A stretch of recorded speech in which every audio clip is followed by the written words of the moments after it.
Bloody Jacob here to give you my thoughts on The Rip. Now, The Rip is a crime thriller movie from Matt Damon and Ben Affleck, directed by Joe Carnahan, who was responsible for Cop Shop a few years ago with Gerard Butler, that I liked quite a bit. And over a decade ago, he did The Grey with Liam Neeson, which is terrific film. And I was looking forward to this one because I am a big fan of Ben Affleck. I like Matt Damon. I probably there's a lot of his films I need to watch, but I've always appreciated their friendship and whenever they do collaborations, all the way back to Good Will Hunting, and I've really enjoyed all they've been saying with regards to AI, and then being pretty frank about kind of the Netflix model and what they asked of them, because they push to get bonuses and proper pay for the entire crew that worked on this movie.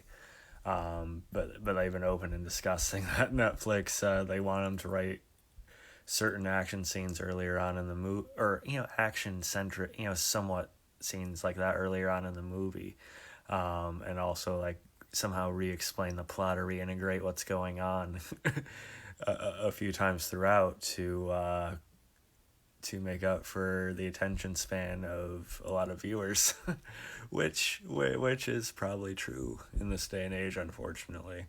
Even like my in-laws, my wife's sister, and her boyfriend, they tend to say they watch things when they're sitting on their phones their whole time.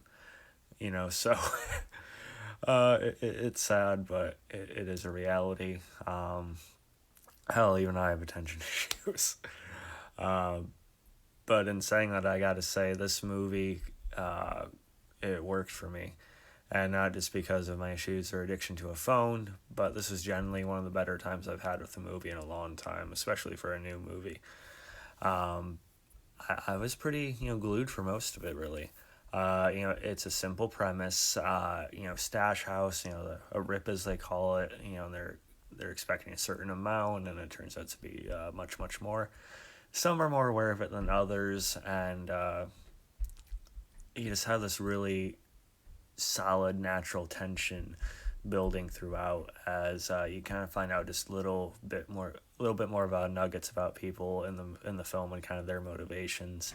I know a lot of people have been, or not a lot of people, some people have been trying to criticize it for, oh yeah, I figured out the big reveal so early on, or I knew it was coming, something like that. And you kind of do know who's pulling what early on. It's not like a massive secret in the movie, I don't think. You just, again, get little nuggets of info about the characters as it goes, and yeah, something ends up kind of playing into like the bigger direction of it by the end of the movie. But one of the primary people you know about, the audience knows about early on.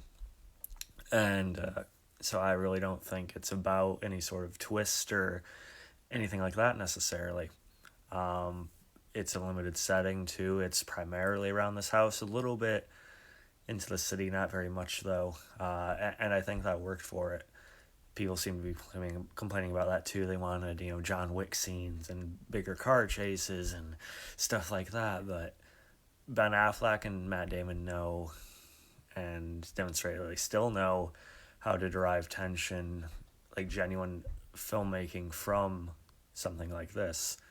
And for the most part, it felt like really organic. It's a very taut, very dialed in little action thriller here that I liked a lot, and it has moments of tension based around the violence and the action of it too when it does happen. So it's good to see they didn't like compromise the entire movie. So just for Netflix, there I can still see the pieces of a lot of what they speak about here. Um, Ben Affleck is very good in here in particular because his character has ties to their captain who was killed at the beginning of the movie, and kind of how that plays into the plot of what's going on.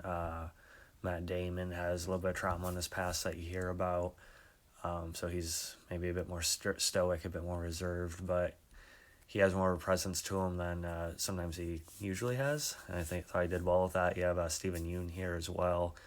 It's good to see him in prominent roles like this since The Walking Dead ended. So I have Scott Adkins in here. Don't expect him to do a bunch of flying kicks or anything like that. This is definitely more of a dramatic role for him, which is good to see, because oh yeah, he's an actor, not just solely in martial arts flicks, and this is not a martial arts flick. He plays the brother to Affleck's character. You can argue the resemblance if you want to, but yeah, it's still good to see him in something something really, really in it like this is, even if his screen time's pretty limited. Tanea Taylor, I think is her name, is maybe the weakest link in it, but even she's not bad whatsoever. Sasha Cali, who is the only person at this house for some reason, is fairly likable for what she has to do as well. And you even have like Kyle Chandler in here. But yeah, I've only seen a couple movies so far this year, but between this and Greenland 2 Migration, I'd probably go with The Rip. I think it's a pretty good flick, and people are really trying to talk down about it, and I just don't get it. For me, this is the kind of movie that 2 decades ago would have been pretty huge. And it's good to see that's at least getting good reviews for the most part anyway. I think it's pretty good myself. It's probably Letterboxd rating. It's probably like a 3.5, 4 out of 5 for me. I know you guys love about it. Follow me on TikTok, Twitter, of course, Instagram.